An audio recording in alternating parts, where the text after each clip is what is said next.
Alors, OK.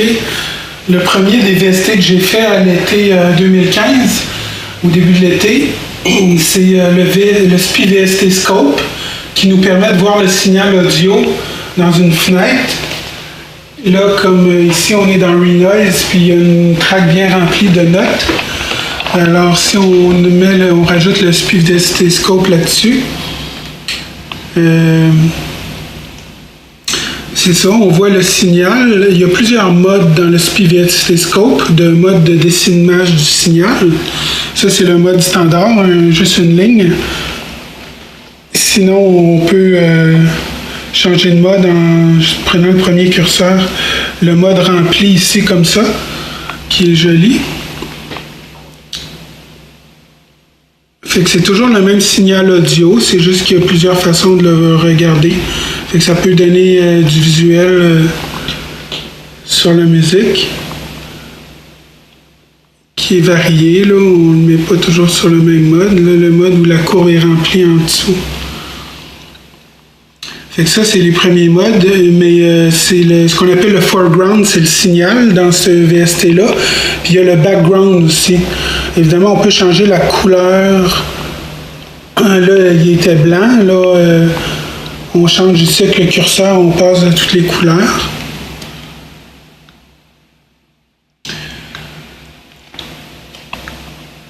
Je vais le laisser là, sur une couleur flash comme ça. Le background, maintenant, on peut faire aussi mettre du visuel toujours avec en ajoutant un background. Comme ça, un background qui flash puis qui clignote un peu aléatoirement. Oups, là ici on a un background qui clignote aléatoirement. Ça fait un effet qui est assez bon quand les BMP sont intenses. Ça se marie bien avec la musique techno, je sais pas.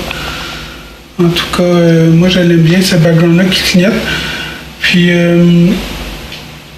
on peut avoir des backgrounds qui sont en neige, comme en neige aléatoire de couleur, puis il y a possibilité de changer la couleur de la neige. Cette neige-là, dans le moment, est comme multicolore. Mais on peut y mettre la couleur principale de la neige qui tend à être multicolore encore, mais la couleur principale qui est utilisée. Là, c'est plus bleuté, ça peut être rougeâtre, rosâtre. Différentes couleurs ici aussi. On peut contrôler la couleur la plus haute puis la plus basse qui sont choisies dans le mode aléatoire là, pour le background. Des fois, c'est intéressant. Ça fait moins n'importe quelle couleur. On squeeze ça dans une certaine couleur. On peut rajouter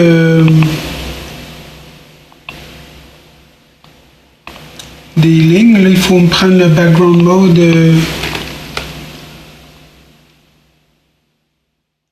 plus élevé ici, puis on rajoute des lignes verticales ou horizontales pour donner un autre effet visuel. Donc, il y a beaucoup d'effets visuels qu'on peut faire avec ça. Comme ça, puis je pourrais en rajouter aussi ça c'est à la verticale, puis en horizontale, comme ça, quelques lignes. On peut en mettre énormément plus aussi si on bouge le curseur jusqu'à temps qu'il y en ait au maximum.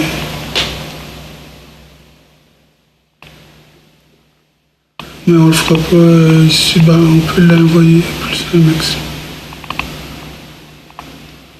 Moi, je trouve ça beau personnellement. J'aime les backgrounds quand on en met quelques-unes lignes seulement, d'une dizaine ou moins. On est en environ 10. La palette peut être changée.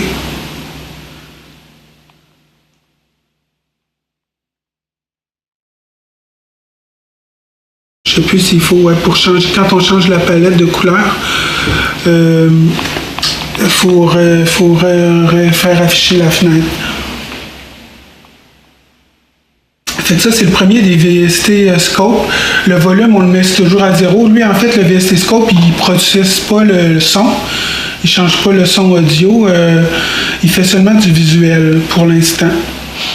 On est en position, évidemment, future de pouvoir faire des traitements audio avec ça. cette série de VST-là. Mais là, je vais vous parler du deuxième VST qui a été fait suite à ça. Le premier de la famille des VST, c'était lui. Alors, je vais l'enlever. Puis en mettre un deuxième. On est allé donc toujours pour faire du visuel, des différents visuels. Là, ici, dans Renoise, on voit le choix des VST. On peut prendre le diagramme de bifurcation, un premier, ici.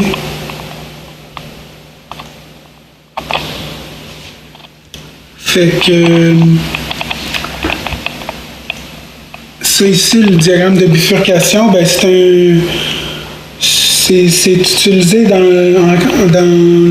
l'étude des systèmes chaotiques. On utilise souvent un diagramme de bifurcation pour étudier la stabilité d'un système. Là, en plus, ici, je fais afficher les états transitoires, donc ça devient assez mélangeant graphiquement, mais pour expliquer, faire une bonne explication, mais la courbe ici est dans un état linéaire, le système est dans un état linéaire jusqu'à temps qu'on augmente le paramètre en X. À un moment donné, ça dédouble, les solutions se dédoublent jusqu'à se quadrupler puis devenir infini. Puis ici, on est dans la portion chaotique où il y a des solutions chaotiques.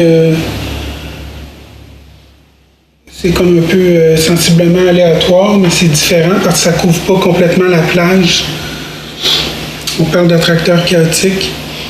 À ce moment-là, tantôt, on va voir qu'il y a des SPI VST qui présentent des attracteurs. Fait que j'ai fait la thématique des SPI VST beaucoup sur le chaos, des outils qu'on utilise en chaos, des façons de visualiser différents systèmes.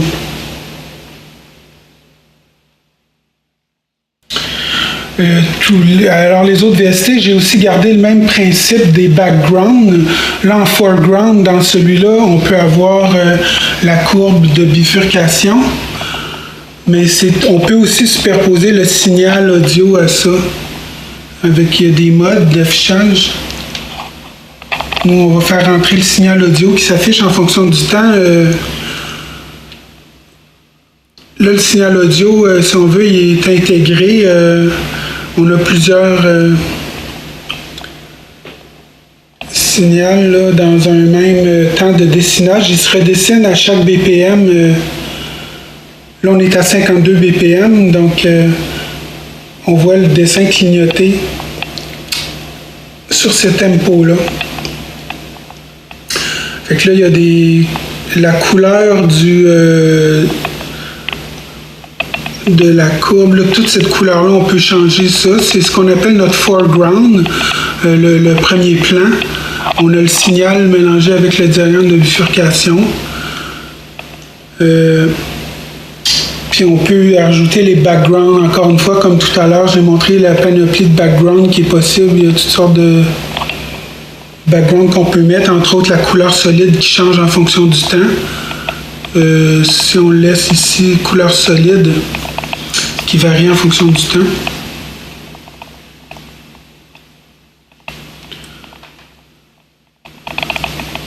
En poussant le paramètre, on peut continuer en mettant de la neige. Puis on peut contrôler la couleur de la neige encore une fois comme tout à l'heure. Là, je n'irai pas dans tous les détails des restes des paramètres qui sont semblables aux paramètres de pas mal toutes les VST que j'ai fait à l'été 2015. On pourrait prendre un autre VST là, pour...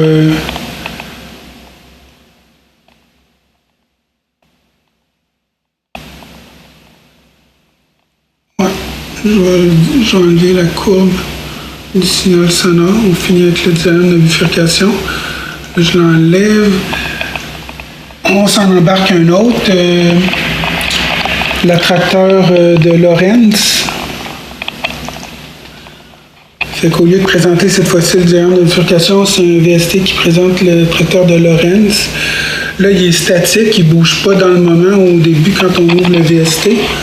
Mais il y a une rotation qu'on peut lui faire, auto-rotation, tranquillement qu'on le fait bouger.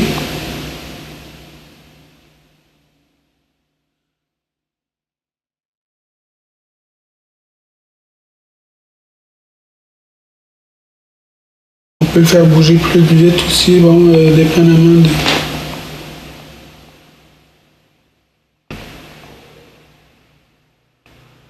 Je vais le faire aller pas trop vite pour qu'on voit un peu. Alors les modes là-dessus, ben, il y a des modes, le nombre de points utilisés.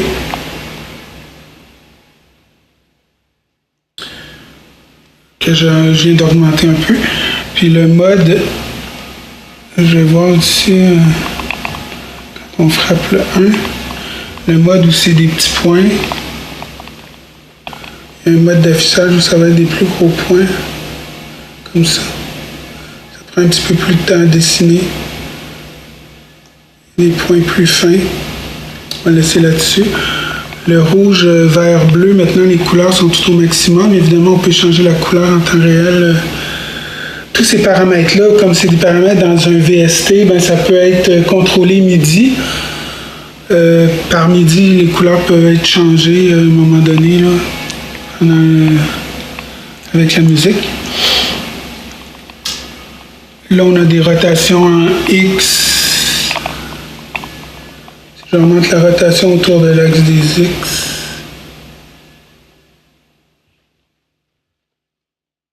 Là, je la remets ici en Y.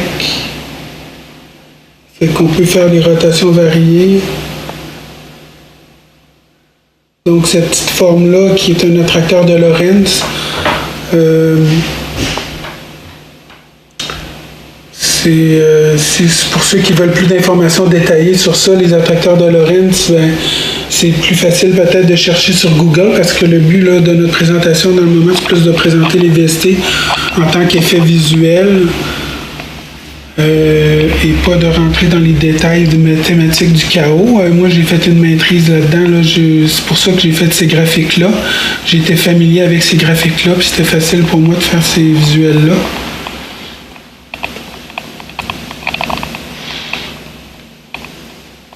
Bouger ça ici, la couleur.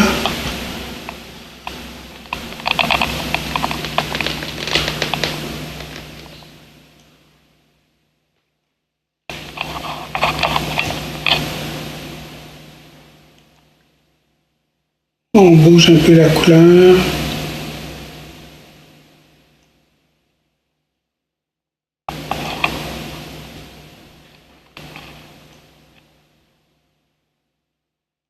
Je vais le faire ralentir un peu. Là, la dimension des X, les points, on peut les grossir. En X, en Y, puis en Z.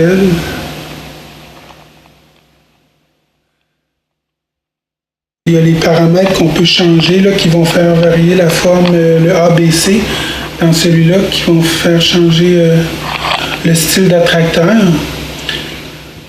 De Lorentz, l'attracteur devient différent en fonction du temps. C'est pas la même trajectoire.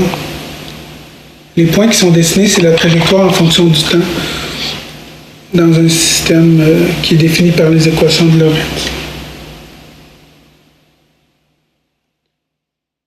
Là, on peut faire varier quand même pas mal l'attracteur, mais il tend à avoir toujours 2 points d'attraction.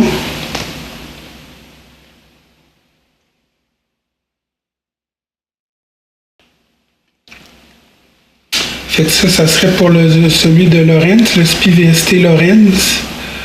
On peut aller avec, continuer avec le Mandelbrot.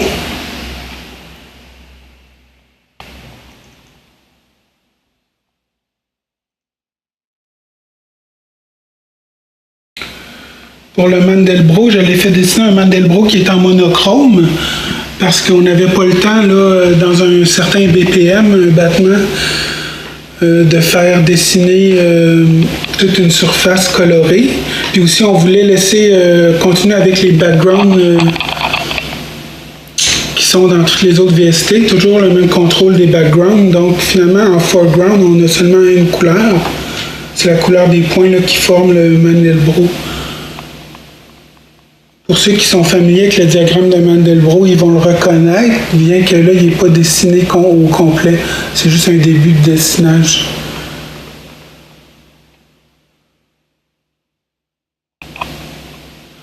Là, je peux changer la couleur ici.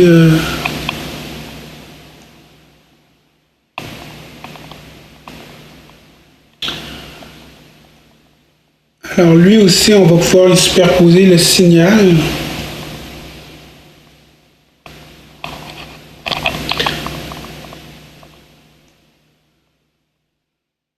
Là, le signal audio est affiché en fonction du temps sur un BPM. Fait que la courbe se dessine, le signal audio se dessine plusieurs fois.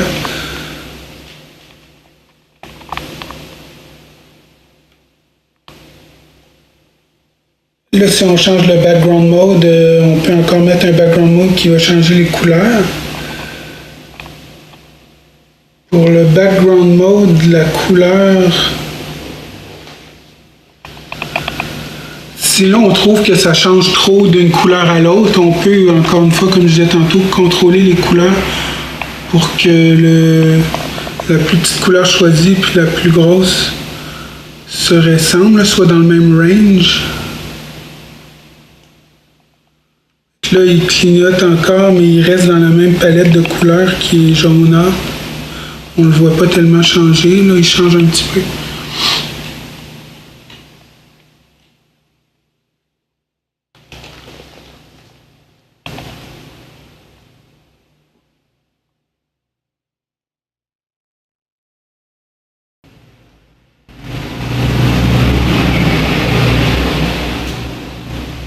Faire un peu, je vais revenir à contrôler mes couleurs comme il faut.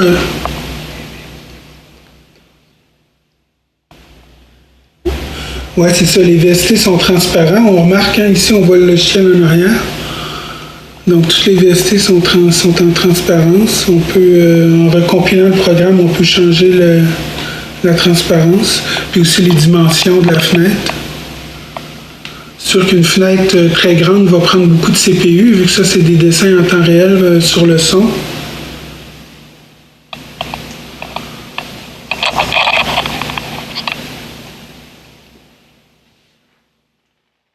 Puis là, ici, je vais y mettre quelques barres à l'horizontale, faire un peu